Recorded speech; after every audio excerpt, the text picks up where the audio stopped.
I say it every Tuesday. It's my favorite time of the week.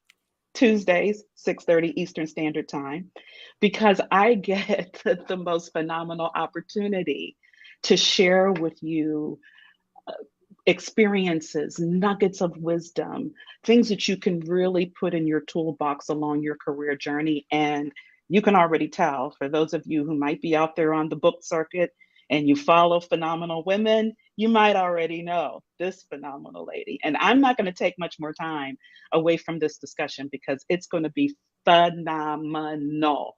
And you might want to get pen, paper. Well, actually, you just want to go to Amazon because you're going to order this book. That's what you're going to do. But then you want to have pen and paper. So let's just jump right in. I want to introduce you to Deepa Purushothaman. Mm-hmm.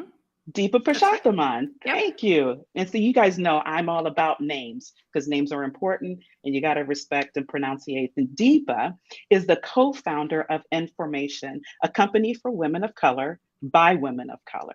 She is also a women and public policy program leader in practice at Harvard Kennedy School. Prior to this, Deepa spent 20 years at Deloitte and was one of the youngest people and the first Indian American woman to make partner in the company's history. Deepa was also the U.S. managing partner of WIN, Women's Initiative, Deloitte's renowned program to recruit, retain, and advance women. She has degrees from Wesley College, Harvard Kennedy School, and the London School of Economics, and speaks extensively on women and leadership. Deepa has been featured at national conferences and in publications including Bloomberg, Business Week, HuffPost, Harvard Business Review, and she is also an Aspen Fellow. Deepa and her husband Manoj live in Los Angeles with their dogs, an endless list of home renovations. Deepa, welcome to Being Brown at Work Live. Thank you for having me. I'm so excited to be here. Oh my gosh, I'm beyond excited and honored. I mean, everyone, you're listening to this live or you may be catching on a replay. Did you hear the list of accolades with this woman's background, the phenomenal things, the accomplishments that she has in her career? And she's going to share with us nuggets from this. The first, the few, the only. I'm telling you, look, I'm going to show you. Okay, I've got it marked with pen. I got paper. This is everything. And this is what we're going to talk about in this session, in this live. And I'm going to jump right in. I'm traveling. For those of you who follow me a lot, you can tell the background is different. That's because I'm traveling. Your girl's traveling. And there was something I had read in the book that just resonated with me when I experienced it. And I've been traveling for over 30 years. And I'm telling you, it never touched me or hit me as much as it did until I read Deepa's book and then had to put that darn luggage in the overhead. And there's a statement in here where she talks about, I want to make sure I found it. As women, we have to somehow figure out how to design a stowage that didn't require us to stand on our tippy toes and lift a heavy bag over our heads into the small compartment. The worry that something is wrong with us. That's what resonated with me, because every time I get on a darn plane and I'm lifting the luggage, I'm thinking I packed too much. Mm-hmm. I'm too short. Maybe I need to lift more weights. The worry that something is wrong with us rather than the design, the system, or the process is a delusion. See, that's why you got to buy this book. And look, that's just the beginning of the book where I read that. Deepa, talk to me about that. Not built for us or by us. Talk to me about what that means for us when we're trying to navigate our careers. Yeah, and it's why I love the airplane story, because I think it so phenomenally describes so many things that I think many of us feel, but we don't have words for. And that's part of what I'm trying to describe. Most women of color have been taught to lean in, to do more, to work harder. And part of what I want to explain is, I hear you. And yes, we have to work hard and all of those things, but there's also something that's happening in the system around us that wasn't made for us that we also need to talk about and put words to. And we don't have to take responsibility for that part. That's really what I'm trying to get at. And so with this airplane airplane analogy, what I'm describing is a conversation I had with Renee Myers. She is the VP of Inclusion at Netflix and a good friend. And when I called her to interview her for the book, she was all about airplane design. And she shared with me that when her children were young, she used to really stress as a young mom that the luggage, why is it overhead? Like during turbulence, like is the luggage going to fall on my children's head? And she was explaining how she would white knuckle the entire flight.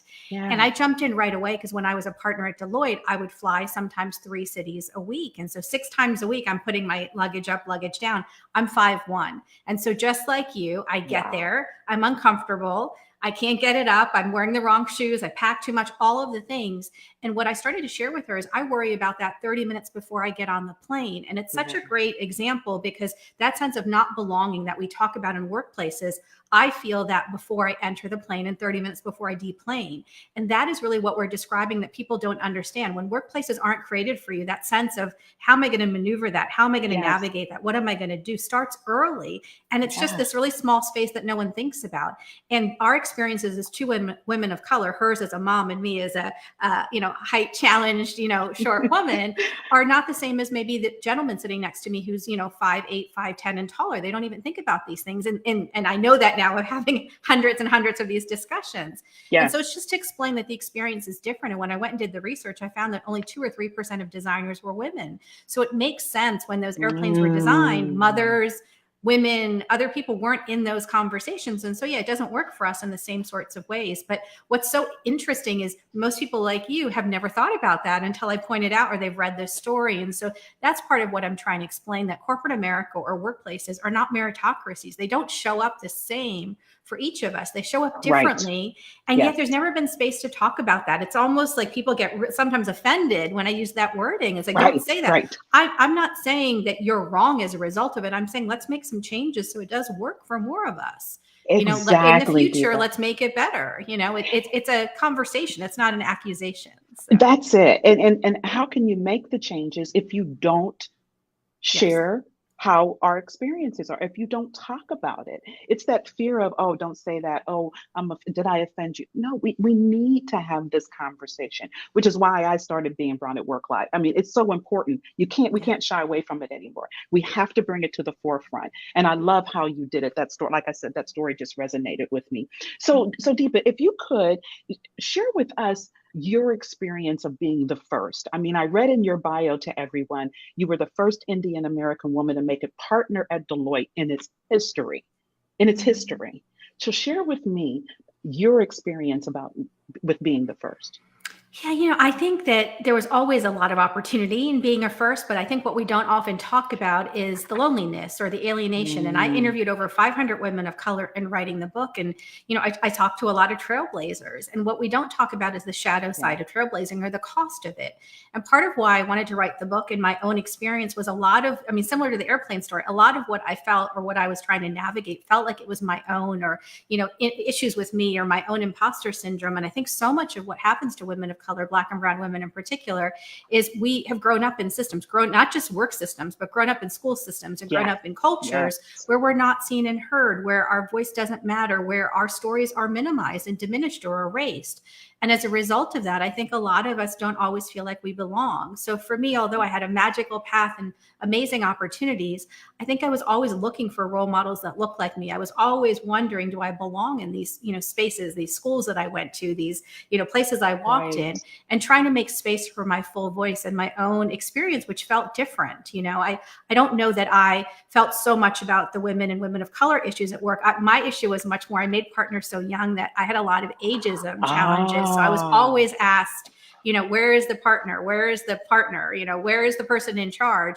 And in my clients, I would always have to say that's me and really explain. And so for me, it was more of that. So I think we all have our own challenges around proving ourselves. But I think there is something about being a woman of color that exasperated that for me because I'm little, I look younger. The Asian curse of looking younger definitely came into play. And so for me, it was always, I think having to prove myself was always there. This sense of not being enough and having to really pull out my credentials or my years years of experience to prove that I was actually qualified was something that Right. followed me quite a bit with my clients. Right, and I can relate to that.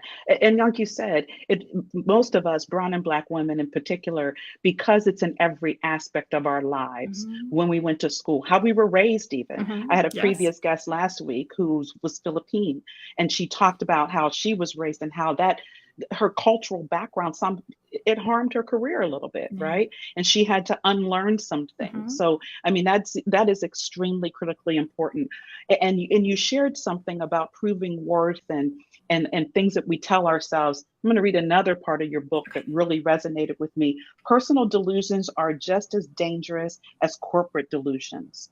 They keep us bound in many ways, old ways of working and living. As women of color, they make us feel invisible. They don't allow us to be our full selves. We rarely question them. And even if we do, we are told that it's just the way things always have been. We need to find the strength to break through them so they no longer stop us in our tracks and keep us in our place. We can decide to leave them behind and rewrite our own narratives, creating a room for ourselves to be in our full power. Mm-hmm. I often talk about controlling the narrative, Mm-hmm. controlling our own story, truly our own story. Deepa, share a little bit about with the audience. One of the delusions is working hard, right? I mean, Mm-hmm. and you shared a little bit of that earlier. So, talk a little bit more about how that delusion can be so crippling, and then Yeah. maybe even how we can overcome that and find our power. Yeah. So in the 500 women of color that I spoke with, the one that came up, the delusion, and I talk a lot about corporate delusions or workplace Yeah. delusions, but I also want to talk about these personal delusions, these things we're taught growing up. And so Yes. that's what we're talking about here. Over and over again in those 500 women, they would say to me, I was taught to work harder. I was taught to Mhm. do more. It was especially acute in the black women. So the black women would tell me, I have to work 2 or 4 times as hard. That's what my parents and my grandparents and my, friends and Yep. family told me. But it was Yep. almost universal in the women that I met. We have to work hard, because nothing's going to be given to us. We're just going to keep our heads down and work hard. And my problem with that idea is, one, it sets us up for a history or a future of overworking. It sets us up to do Mm. more and do more, improve ourselves. And there's never enough. Never enough. And Yes. never enough. And it's exhaustion, it's well-being. We're sacrificing our health and our bodies in a lot of cases to do more and to outperform.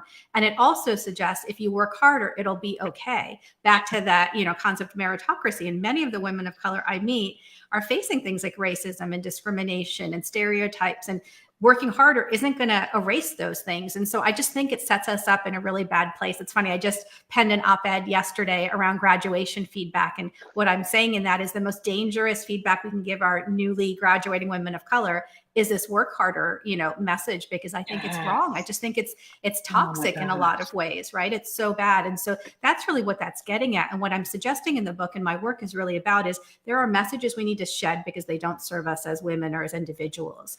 And that's the work we need to do. And instead, I want us to carry forth messages that do work for us, that come from our cultures and our histories that many of us have been told to put aside or to not value. So as a first generation Indian woman, there's a lot about being Indian when I was growing up in these white spaces. And again, being first generation, that you're taught is not important, is to assimilate is really more the message. And so you don't carry Yes. forth a lot of your culture or your history. And now as I'm in my 40s and I'm looking at all that, I'm wondering, where did it go? Well, it wasn't really prioritized because there was such a value placed on being American and like fitting in and, being successful. And that's part of, I think, what is a lot of us are encountering, that we've erased those messages, that history, those stories. And so this work is really about looking at what you've been taught and does it serve you? Does it work for you? These ideas of working harder, your definition of success, even your definition of power. What are we taught Yes. that really doesn't work for us as women and women of color? And how do we pick new definitions? So for me, for example, there was that message of working harder. Well, it caused me to get burnt out. It caused me in a lot of ways, I think, to get sick. I spent 8 months in bed. And so for me, I have this Wow. new idea that health and wellness, right, have to be tied to success. Like I can no longer see myself as successful climbing whatever ladder I'm climbing if I don't have my health. And that seems so obvious to say in a emerging or post-COVID world or whatever we want to call ourselves in this middle, this middle Exactly. ground that we're in. But 2 or 3 years ago, those things were completely different ideas. I was willing to sacrifice those things to do well. And so that's part of what we need to rewrite, or that's what I'm rewriting for myself. And so again, those messages that we're taught, like not all of them work for us. And where do they come from? And who wrote them? And who do they work for? That's what I want us to be questioning. Yeah, absolutely, Deepa. And I think, we have to give ourselves the power to rewrite it. Mm-hmm. We have to say permission, but yes. There we go. Permission, power to rewrite it, right? We have to know that that is okay. And it's time to do that. Yes. You talk and also in your book and your study about the burnout and even how the pandemic has really affected us women of color, affected everybody. I don't want to minimize. Okay, so those of you out here listening, please, we're not minimizing the impact on anyone else, but we have to recognize the deep, the difference, I would say, the nuance that it's had on women of color. Can you share a little bit more about what you learned in that area? Yeah, I think, there's a lot of data out there that suggests women of color were on the front lines of caretaking. A lot of the first, not first responder roles, but a lot of the caretaking roles, right? And in ways that we haven't really understood. And even just the childcare responsibilities, as there was, extra burden placed on, systems that were crumbling in that space. And so I think that's one area that you see. I also think that right now, the last few years have been especially burdensome for women of color when it comes to race at work or culture building at work. So you have the pandemic happening, which is already putting an extreme pressure on workplaces and culture. And then after George Floyd's murder, the burden that we've placed, especially on Black women, but I would say Black and brown women, to talk about culture and really change conversations around race at work. Those things coming together, I would say, have placed a really strong extra burden, a real spin on a lot of the women of color I work with around all the extra things that they're being asked to do. And even, I would say, maybe a new questioning. I interviewed a number of therapists and a number of doctors. And one of the things that they shared with me is that as a result of us starting to acknowledge that there is racism at work, a lot of women of color, in particular, Black and brown women who've maybe taught themselves or convinced themselves that, it's just me, or it's not really there. They're now allowed to say racism exists at work, and they're starting to feel it in their bodies. And so these doctors are telling me there's a big difference between kind of denying it exists, kind of knowing it exists, but denying it exists, and then having people agree with you that it exists. It's almost that process of the grieving process is in a different stage for many of us. And that's actually why some of the doctors told me they believe women of color in particular are feeling not only burnout, but trauma in a very different sort of way, because that acknowledgement of something that they've denied for so long, even though they knew it was there, is now being validated. And it's a very different sort of feeling in our bodies. And that's really what's happening to them. Extreme difference in our bodies. And I know personally, having the pressure of being constantly asked, okay, what do we need to do? Or Linda, can you be on this team? Or can you, after a while, I had to tell them, stop, don't ask me anymore. So that trauma of now saying, okay, I've always known it. Now you're recognizing it. And then on top of that, you think you come to me to represent everything and check the box. That's part of the challenge I have with all of these chief DE&I roles, right? We need them, don't get me wrong, but that's not enough. And I know you talk about that in your book as well. That is not enough, right? Just to say now you have someone in the seat that has that title. We have some deep issues of which now you still aren't really ready to talk about, And you want Black and brown women, especially Black women, to come and save you again, right? It's back to that one woman is going to come solve that. And so, yes, all of that. All of that. Absolutely. Absolutely. So Deepa, and I knew this was going to happen. I knew it was going to happen. I want to talk to you now for the next hour, but I can't. But what I want to touch a little bit on what you just mentioned, the trauma that's associated, what I share when people constantly come and ask. But, let's really peel back that onion a little bit more. And let's talk about microaggressions and macroaggressions.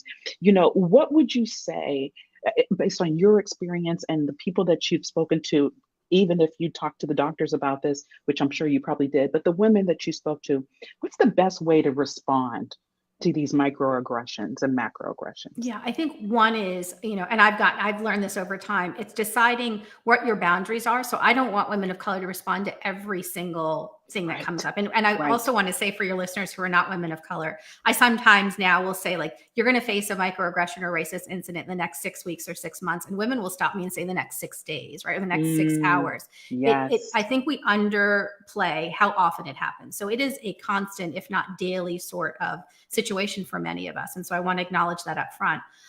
So I really do encourage women of color to, pick their battles, because you can't be speaking up all the time, every time. That is really hard on us. But in the times where I usually sit for 10 minutes, so if someone says something and it bothers me, I will wait for 10 minutes. If I still feel crappy, or if I have that like feeling in my stomach, that fluttery feeling in 10 minutes, I will usually say something, because I know I'm going to carry it forward. Great. And the Yes. data suggests that we hold on to negative comments 4 times as long as positive compliments. And so that is why it's so important to do something, because otherwise, as women of color, one, we're going to wonder if that really happened, is something that happens universally. We're going to feel the shame and pain from it. And then we're going to end up carrying it for the next 4 or 5 days, worrying about, like, why didn't I do something? Or did I say the right thing? What I encourage women of color to do is to really practice what they're going to say. Like, so for me, it used to be around age. I know on a daily basis, and even today, I'm probably going to get comments of, oh, you're younger than we thought, or, or whatever it's going to show up. I have something that I say, oh, that's interesting, well, I'm probably older than you, or whatever that looks like. But have those things practice, so that when you have that happen to you, when you have that microaggression happen to you. So for a lot of I was just speaking at an AAPI event earlier today. So a lot of us will be asked, like, oh, you speak English so well. Where did you learn English? Well, I was born here, right? So practice what you're going to say to that. I was born here. Well, you speak English very well too. Whatever that is for you, literally write it out and practice saying it. Because what happens in those moments is we are shocked, we're stunned, we kind of are not in our power, and then we regret not saying the things we wanted to say. So when you're in a moment of calm, figure out what you're going to say and literally practice saying it out loud. The other fascinating thing I found, Linda, is that most of us, including the Black women that I interviewed, because I would assumed it would have been different for Black women, most of us did not talk about race at work growing up. So we may have talked about race, that's true. But most of us did not talk about how to deal with race at work. We were just taught work harder. And so we get into these situations, and then we're stunned when it's happened. We maybe have expected it to happen, on the corner, at the corner store, or walking down the street, or in certain, environments, but not at work. And so we need to practice what we're going to say, so that we just feel like we're in our power in those moments. Exactly. There's one part in your book, and I'm going to read this because I want people to understand different types of microaggressions, right? It not be, oh, you're so young, or where did you learn how to speak? But it could be this. It says most of the extra tasks we are expected to do at work are unpaid and not something our peers are ever asked to do. The women I met feel like these tasks come with the job and are the price of admission, but they shouldn't be. There are many housekeeping and pink chair roles. I love that. Like culture building activities that women of color are told to take on. Pink chair roles are non-revenue generating, non-responsibilities outside of HR. Women are to take on these tasks, find themselves working what amounts of unpaid second shift and so forth. And that adds to the pressure, to the trauma, that's microaggressions too, ladies. Okay. It may not be asking you, well, your hair is different, or you learned how to speak, but where did you speak? Oh, you're so articulate. It may not be that. It could be the pink chair rolls. Okay. Those are microaggressions, those unburdened tasks that not our responsibility. So I just wanted to share some more nuggets from this phenomenal book. So Deepa, as we're about to wrap our session here, I always want to make sure that I leave my audience with tools, with things, steps they can take. What can they do? And really I want to focus the end of our session around taking our power back, right? Really creating our power at work, rewriting the rules of the game, as one of your chapters mentioned in your book. So if you could share with us, I know, Deepa, that you have new rules that you've come up with, 4 new rules. So if you could step us through those, that would be phenomenal as we wrap this session. Yeah. So one of the things that came up as I interviewed all the women is that we had such a fascinating relationship with power. When I would say, what do you think of power? Most of the women would sit back in their chair, or they would recoil. And so it wasn't necessarily a great relationship.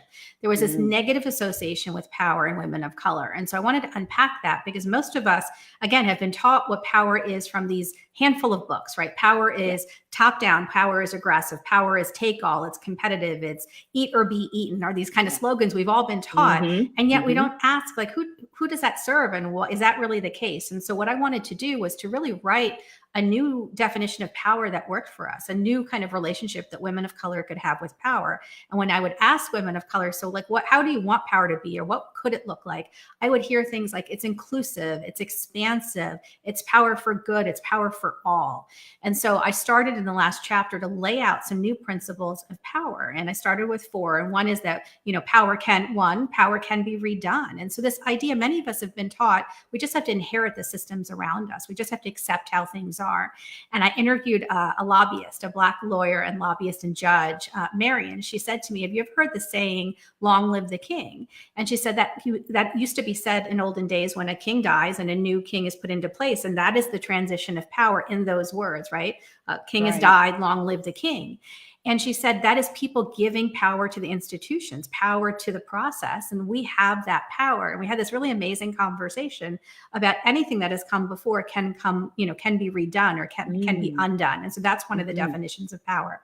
Another idea is that for women of color, I believe power from the inside, or personal power, is the most important kind of power. And that we need to remember that it's not the power seat that's the most important, because I interviewed a lot of women of color that were sitting in power seats and yet not feeling powerful because they had conformed and absorbed and erased. And so power from the inside, how you define that, where it comes from, your inner strength, your inner definition, your inner confidence is the most important thing.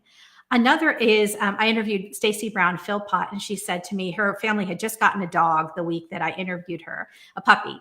And she said she did not want the puppy. Like, she was not excited about the puppy. It was the rest of her family that wanted the puppy, but the puppy followed her around compared to the other family members. And she was fascinated by that. And she said, I think it's because I set boundaries, but I'm also approachable. And we had this really fascinating conversation about maybe power is really about creating safety and followership. That power is not top down. Power is not about doing it to people.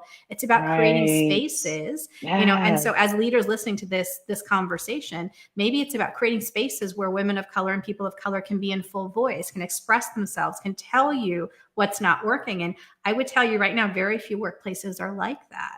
And really thinking about that differently. And then finally, like I have, the first one I start with is that power is available to all. We don't have to accept those definitions of those 12 books that we've all been taught.